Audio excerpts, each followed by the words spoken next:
Hello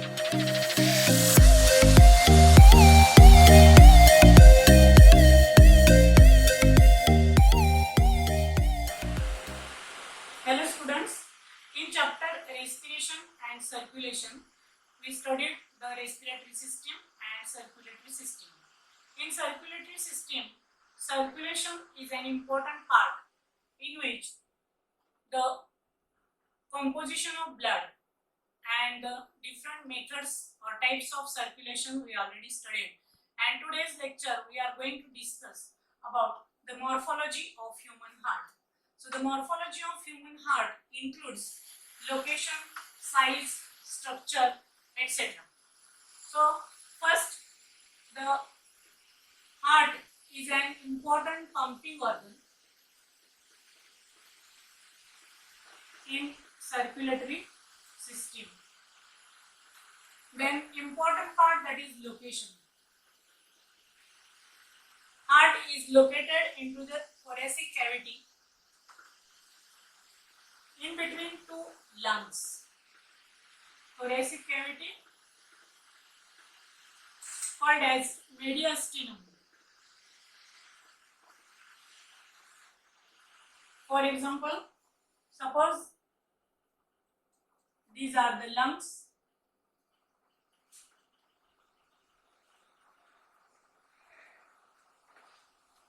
and in between these two lungs, here the heart is situated.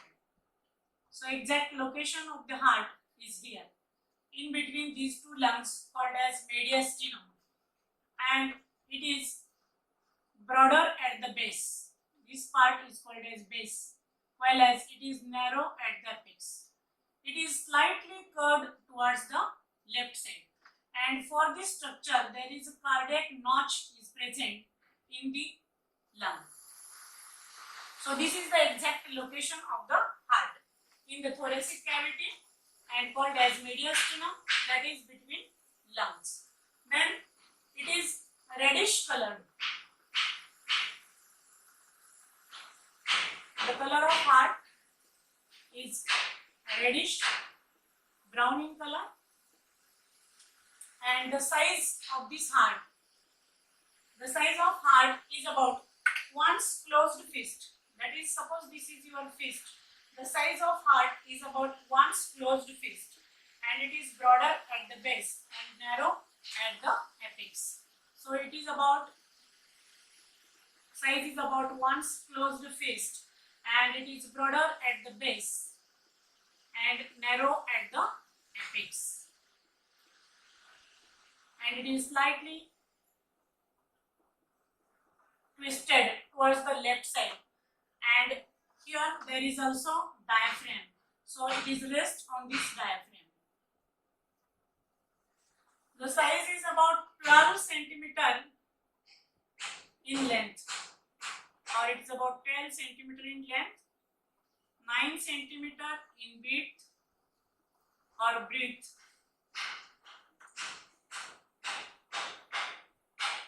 and 6 centimeter in thickness.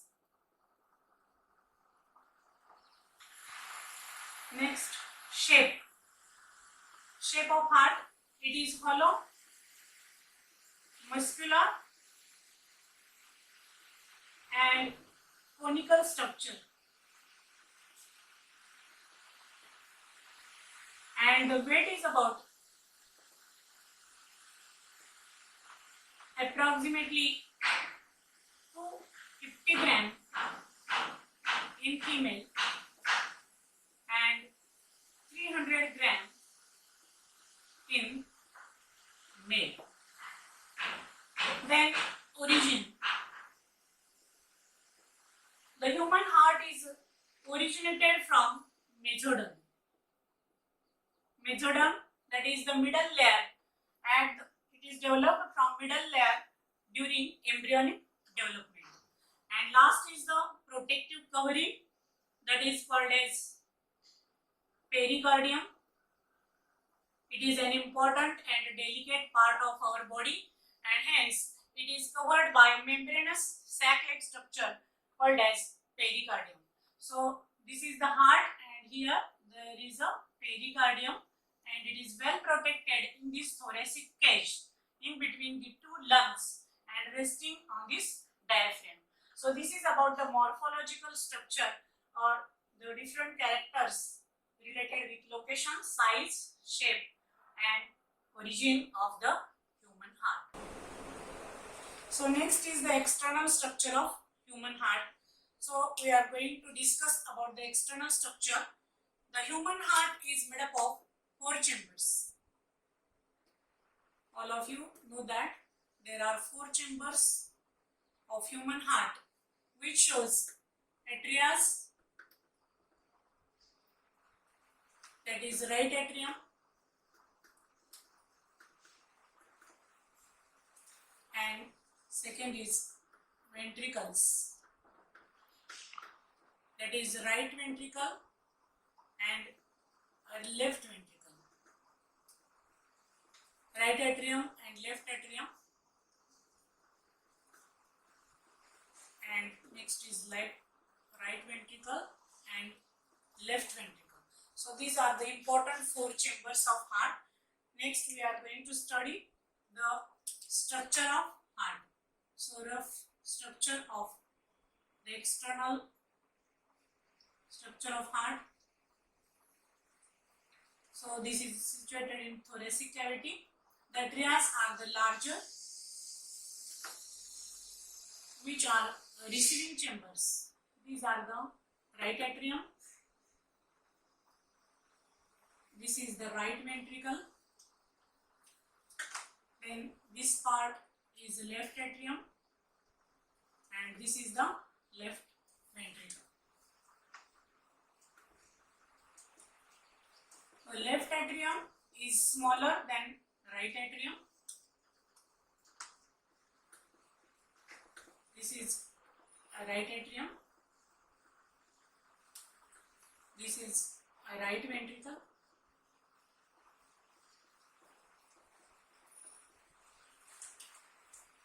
This is left ventricle.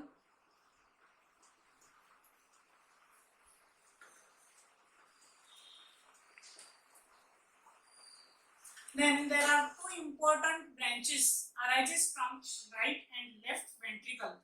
First important part, that is pulmonary aorta or pulmonary trunk, arises from this right ventricle.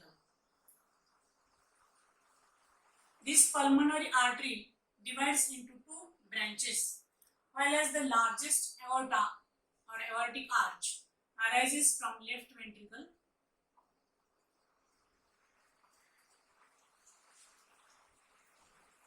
This is the aorta. The pulmonary artery, which again opens in this side like this. This is pulmonary artery, which has important blood vessel, carries blood to the lungs. So this pulmonary artery divides into 2 branches, right and left. While as this is the largest aorta or aortic arch, arises from left ventricle and it also shows branches. This is aortic arch or systemic aorta. It is also called as systemic aorta. So these are the 2 atria and these are the 2 ventricles. These atria and ventricles are separated by coronary sulcus. So this is the large space in between these 2 atria and ventricles, called as coronary sulcus. Then the atria are the receiving chambers. Atria, these are receiving chambers, that is, it receives blood from different parts of the body, in which the right atrium is larger than left atrium and it receives blood from superior and inferior vena cava. This is the superior vena cava. It collects deoxygenated blood from head region or upper part of the body, while as here the inferior vena cava, this inferior vena cava collects blood from lower side of the body, and this deoxygenated blood is collected into this right atrium, which is provided by different types of valves. Then the right ventricle and left ventricle also shows the coronary artery, which supplies blood to the ventricles and atrias, while as it also shows coronary veins, which are situated into this coronary sulci. So the superior vena cava and inferior vena cava, these are the two structures. These are the pulmonary artery, which goes to the lungs. This is largest aorta, which carries oxygenated blood to all parts of the body. Then important part, that is two pulmonary veins. These two pulmonary veins carries oxygenated blood from lungs to the heart. So these are the two pulmonary veins, which are opens into the inside in this left atrium, while as here from this side also two pulmonary veins which carries oxygenated blood from lungs to this left atrium, and it is opens here. So the different openings which are situated into this right atrium and this left atrium, while as this pulmonary artery and aortic arch carries blood to different parts of the body. So atrias are receiving chamber and the ventricles, which are distributing chambers. It distributes blood to all parts of the body. Then pulmonary artery, it is an important part which divides into two branches, right pulmonary artery and left pulmonary artery, which goes to the lungs or carries blood to the lungs for oxygenation, while as pulmonary veins,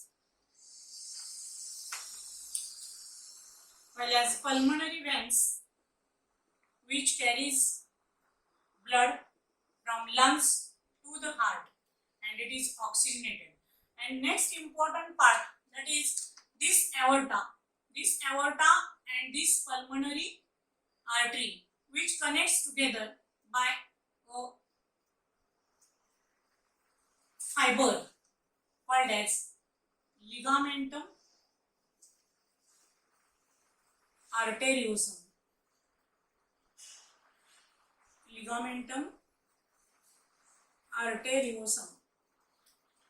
It is a partition in between this aorta, as well as this aorta also shows three branches which goes to the upper region.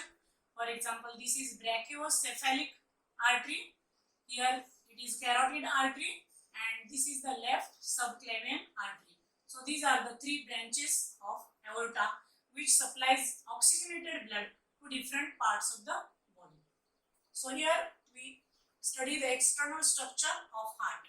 So the coronary sulcus is the main part which divides the atria and ventricles, while as the small sulci which are also present into this ventricle.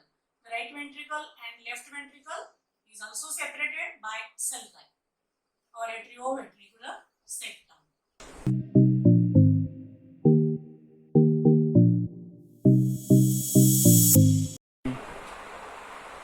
So next part is pericardium and heart wall. We already studied that the pericardium is a membranous sac which covers the important part, that is heart, which is very delicate part, and hence it is covered by membranous sac called as pericardium and heart walls. So pericardium, it is made up of two membranes or two layers. First is fibrous It is outer membrane or it is outer layer. It is thick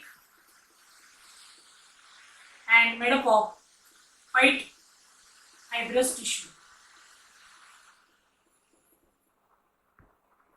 Whereas second is serous layer or serous pericardium. The serous pericardium further divides into two parts. That is, first, parietal serous pericardium, and second, visceral serous pericardium. So, for better understanding the diagram, suppose this is the heart. If we take the transverse section or longitudinal section of this heart, we observe three different layers, in which the first layer, this is called fibrous layer. It is thick and made up of fibrous connective tissue, like this.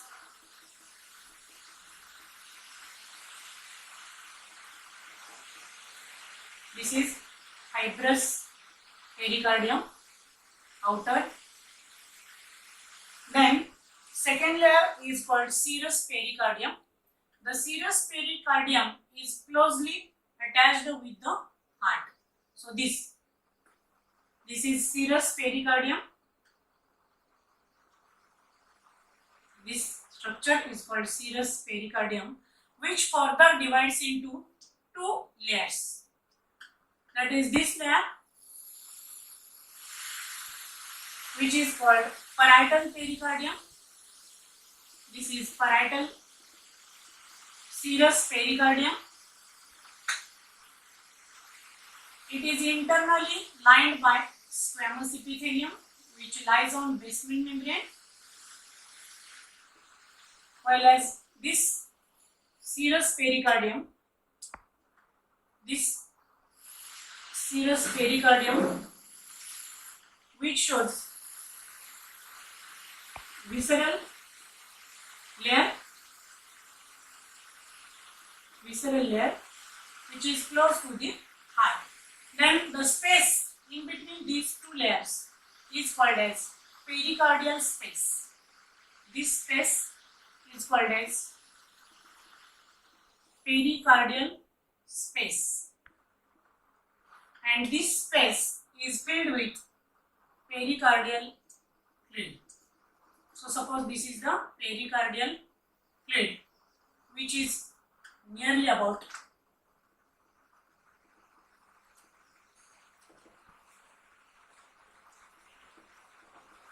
50 ml. Then it has a great importance in the heart. Then here the structure of heart walls, which again divides into three parts. The wall of heart, these are the wall of heart, which further divides into three parts.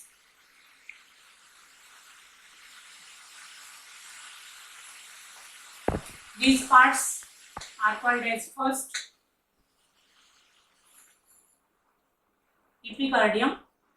This is epi means above. So it is outer layer, and as it is outer layer, it gives protection to the inner walls. So here again this layer is called epicardium. So this is the part of epicardium, that is heart walls. Second important part, which is called as myocardium. Second layer is called myocardium.